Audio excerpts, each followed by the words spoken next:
ছুটির এই মেঘলা দুপুরে যদি গরম গরম ধোয়া ওঠা বিফ বিরিয়ানি রান্না করে দেওয়া যায় তাহলে পরিবারের সবাই বলেন তো কেমন খুশি হবে। হাজব্যান্ড এবং বাচ্চারা তো একেবারে বলে উঠবে, ওয়াও, ইটস ইয়ামি ইয়ামি। তো সেই কথাই চিন্তা করে রান্না করে ফেললাম বিফ বিরিয়ানি। বিফ বিরিয়ানি রান্না করার জন্য নিয়ে নিলাম 2 কেজি গরুর গোশত। আমি গরুর গোশতগুলোতে কোনো হাড় এবং যেন চর্বি না থাকে সেভাবেই কেটে কেটে সুন্দর করে নিয়ে নিয়েছি ছোটো ছোটো টুকরা করে। এরপর দিয়ে দিচ্ছি রসুন বাটা, পেঁয়াজ বাটা এবং আদা বাটা। মরিচের গুঁড়া দিচ্ছি 2 চা চামচ পরিমাণ। তারপর দিয়ে দিব ধনিয়ার গুঁড়া 3 চা চামচ পরিমাণ, ভরে ভরে দিতে হবে।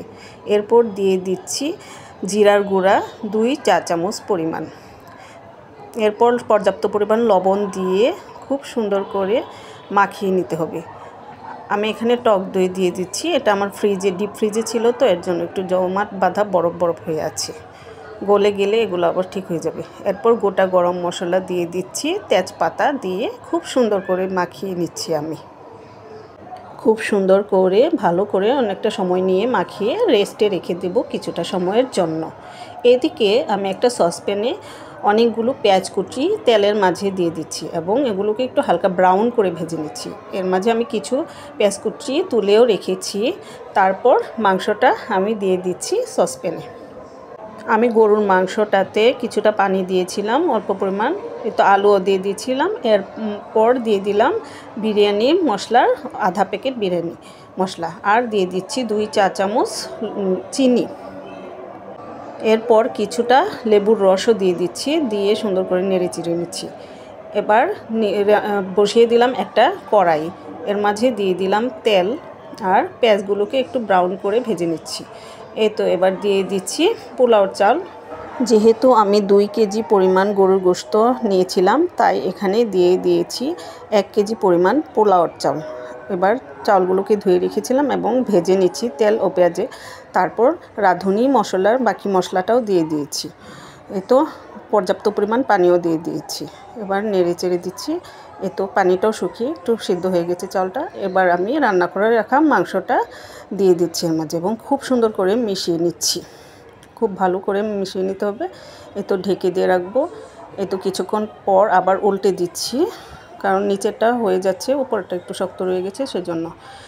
এই তো উল্টে দিয়ে এখন আমি কাঁচামরিচ দিয়ে দিচ্ছি ভিতরে কিছু, আর পেঁয়াজ বেরেস্তা করে রেখেছিলাম যে সেগুলো উপরে ছিটিয়ে দিচ্ছি।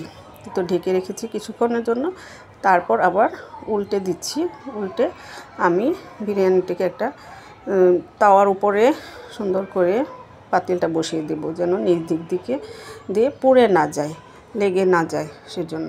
এই তো রান্না হয়ে গেছে আমার বিফ বিরিয়ানিটা। দেখেন কত সুন্দর কালারটা হয়েছে। এবার আমি বাচ্চাদের জন্য বেড়ে দিচ্ছি প্লেটে। রান্নাটা কেমন হয়েছে, খেতে কিন্তু অসাধারণ হয়েছিল। পোলাওটা একেবারে ঝরঝরে হয়েছে এবং মাংসগুলো একেবারে সফট হয়ে ভেঙে গেছে। কিছু সালাদ দিয়ে দিচ্ছি আর দিয়ে দিচ্ছি লেবু এবং পেঁয়াজের